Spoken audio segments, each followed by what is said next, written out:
Morning cactus people. We had a bit of a flumpage yesterday.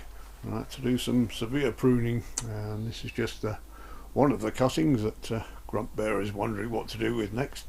But while we're at it, I thought I might as well do a video of the larger Opuntias, because I did one of the smaller Opuntias the other day, and this is actually cleared out a bit of space so we can see what's going on. The one that collapsed obviously was the Groomer. The top used to go right up to here. It just got top heavy, and it was actually before I'd watered it, so it wasn't even the water that did it. But while it did it, it knocked over various other things, knocked the top off of that monocantha, knocked a few things over at the back, so I had a bit of a rearrange. Firstly, the Opuntia that Captain Nemo is pointing out down here, I did have that staked up, but it obviously it's more a trailing one. It's not something that grows tall, so I've no idea what it is, other than it doesn't appear to have any glockids or spines on it, but a nice little inoffensive creeping thing there. So we're going to let that creep around the back as it wants to do, and you can also knock the Brasilia Opuntia over, but I'll just stake that back up. You can also see the trunks that are developing on some of them. A lot easier now that's out of the way, so that's one good thing. It's let a bit of light in.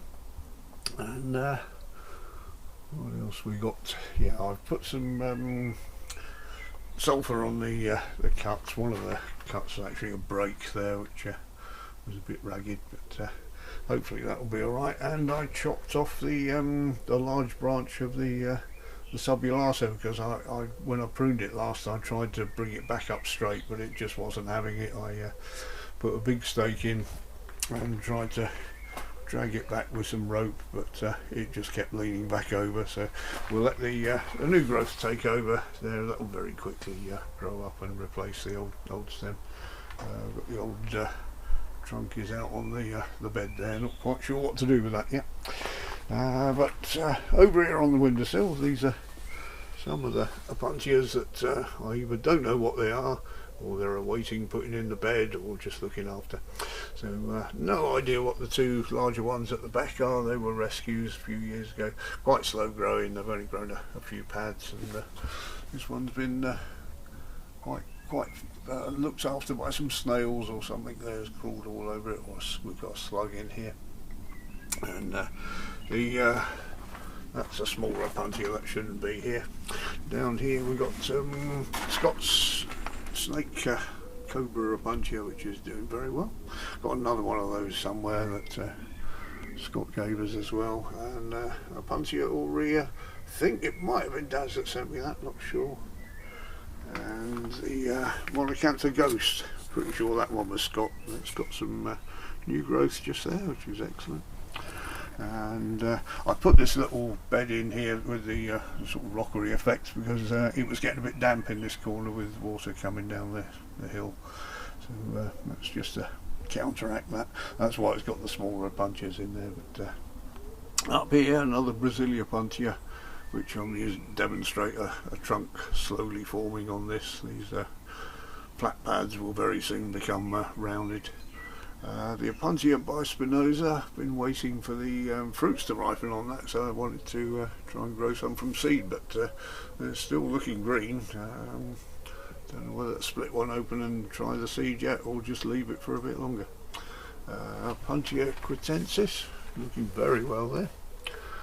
And at the back, if I move that, that's just another Opuntia brasiliensis, which I put in the pot because the pot's actually got a picture of it on there. It's not the ideal pot because it's got a little tray stuck to the bottom which holds the water, and you don't want that with cactus, but nevertheless I thought that was a nice thing to do. And the cowstong Opuntia, which I nearly lost last year, that pad that I cut off totally withered away, but not only has it grown a new one, it's grown another one on top of that, so that is looking very well. Pleased with that. And I think Scott identified this one as just a normal monocantha, so that's that. And the Smithic, which is a cross between Fragilis and Polyacantha, I think. That's still looking elongated despite the fact it's been on the windowsill and it's getting all the light it can. The original pads, I got this as a rescue, were quite rounded, and ever since then they've grown longer, so really not sure, maybe previous owner had it in even more direct sunlight than a south facing window, or they lived a bit further south, don't know.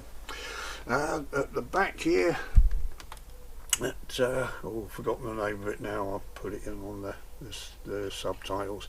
I thought I'd lost this. I tried to take a cutting for Scott a few years ago and nearly killed it. It got an infection in it and the cutting didn't take, so but that's picked up now. It's got a new pad on the top, which I'm well pleased with. It comes from an island, Isla Magdalena, I think, of Baja California, and it's quite an unusual one.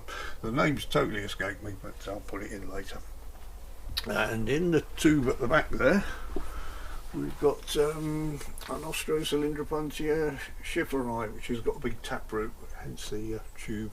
And I think I got this off John and Judy last year, and that's doing very well. It's putting on lots of new growth, so must be doing something right there. And a few various bunny ears, Rufida and Pallida and microdaisies, which I've stopped cultivating this for sale because they just don't look very good after the first year, so I don't want to disappoint people. And this Monacantha variegata is doing very well. It's got a lovely trunk on that's coming. Now we've seen the trunk on that one, and the Opuntia vulgaris, I think Dad sent me this one as well. That's looking very well. It's growing a lot bigger. And this is another Monacantha variegata I got as a rescue a few years ago. It was just a single pad like this one, about twice the length and looking very sickly. And that single pad is now a solid trunk down the bottom here. It's actually rounded. It's about an inch and a half across. So you can see how much they changed.